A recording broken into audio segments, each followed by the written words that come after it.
Ακούσαμε remix, χειρότερα remix με Ελένη Χατζίδου και Master Tempo. Λοιπόν, θα μας αλλάξουν τα φώτα. Μάλλον θα μας κλείσουν τα φώτα. Θα αρχίσει μάλλον λίγο η ανάπτυξη, γιατί με κλειστά τα φώτα που θα πάμε. Λοιπόν, 500.000 νοικοκυριά κινδυνεύουν να ζήσουν στο σκοτάδι. Υπολογίζεται, λέει, ότι οι απλήρωτοι λογαριασμοί των οικιακών καταναλωτών, για τους οποίους έχει λήξει το 80ήμερο, μετά την παρέλευση του οποίου δίνεται εντολή διακοπή ηλεκτροδότησης, ξεπερνούν τις 500.000. Ναι. Τουλάχιστον θα γλιτώσουν τα τουρκικά. Μήπως είναι μυστικό σχέδιο της κυβέρνησης να αυξήσουν τις γεννήσεις, γιατί υπάρχει μια υπογεννητικότητα. Και άμα σου κόψουν το ρεύμα, πώς θα περνάει η ώρα σου? Πες μου τώρα εσύ. Θυμάσαι τα παλιά τα χρόνια? Άκουγες, ο παππούς είχε 15 παιδιά. Η προγιαγιά είχε 20 παιδιά.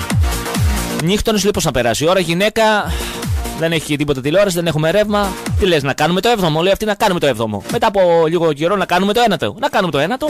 Και έτσι θα έρθει η ανάπτυξη, παιδί μου. Κλείνουμε το ρεύμα για να έρθει η ανάπτυξη. Δεν το καταλαβαίνω αλλιώς. Η ανάπτυξη θα αρχίσει με κερί. Μετά θα πάμε στη λαμπάδα, μετά θα πάμε στο λίχνο και μετά θα έρθει και το ρεύμα. Γι' αυτό υπομονή. Ερωτευτείτε στο σκοτάδι.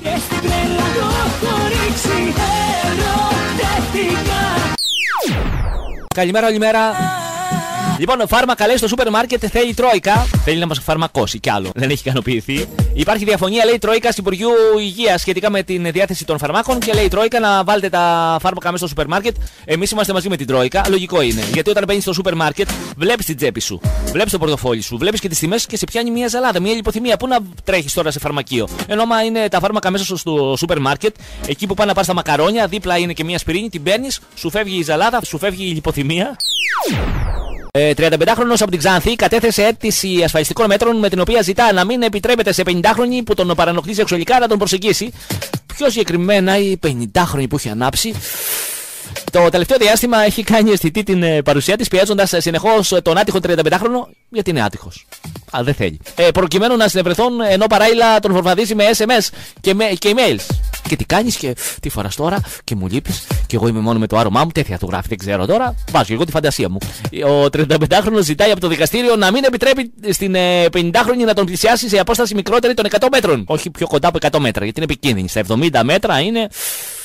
Θα τον αρπάξει με τα νύχια της. Φαντάσου αυτή τώρα που άμα τυχόν δεν μπορεί να τον πλησιάσει στα 100 μέτρα, να πάρει ένα μαστίγιο 150 μέτρα. Τον αρπάξει πέρα με το λάσο. Έλα εδώ, αγόρι μου, να σου μάθω τα μυστικά. Βλέπω εδώ ένα δημοσίευμα πόσα έβαλε, λέει, το κράτος στα ταμεία από τα μεγάλα πορτοφόλια. Έσοδα μόλις 1 εκατομμυρίου ευρώ από ελέγχους σε πρόσωπα μεγάλου πλούτου, από βεβαιωμένους φόρους 31 εκατομμυρίων ευρώ, έβαλε το κράτος από τα μεγάλα πορτοφόλια στα ταμεία μόνο 1 εκατομμύριο ευρώ. 1 εκατομμύριο ευρώ από τα μεγάλα πορτοφόλια. Από τα μικρά τα έχουμε ξετινάξει. Έτσι, να μάθεις άλλη φορά να είσαι μικρό πορτοφόλι. Τα μεγάλα πορτοφόλια μας ξεφεύγουν. Πού να τα βρούμε τα μεγάλα πορτοφόλια? Πάμε, τα ψάχνουμε, δεν τα βρίσκουμε. Πάμε, χτυπάμε την πόρτα. Ναι, μήπως είναι εδώ το μεγάλο πορτοφόλι? Λέει, δεν είναι εδώ. Είναι στην πισίνα, έχει δουλειά, ξαναπεράστε. Ξαναπάμε, λέει, έχει πάει βόλτα με το ελικόπτερο. Είναι στο κότερο, έχει πάει στο Ντουμπάι για δουλειές και δεν τα βρίσκουμε τα μεγάλα πορτοφόλια. Εντάξει, να πούμε την αλήθεια ότι και τα μεγάλα πορτοφόλια βοηθάνε στην οικονομία του ελληνικού κράτους. Τα μεγάλα πορτοφόλια δίνουν και μεγάλες μίζες. Πάρε μια μίζα εδώ, μην με ξαναενοχλήσεις. Λοιπόν, το καλύτερο παυσίπονο για τον πονοκέφαλο ποιο είναι?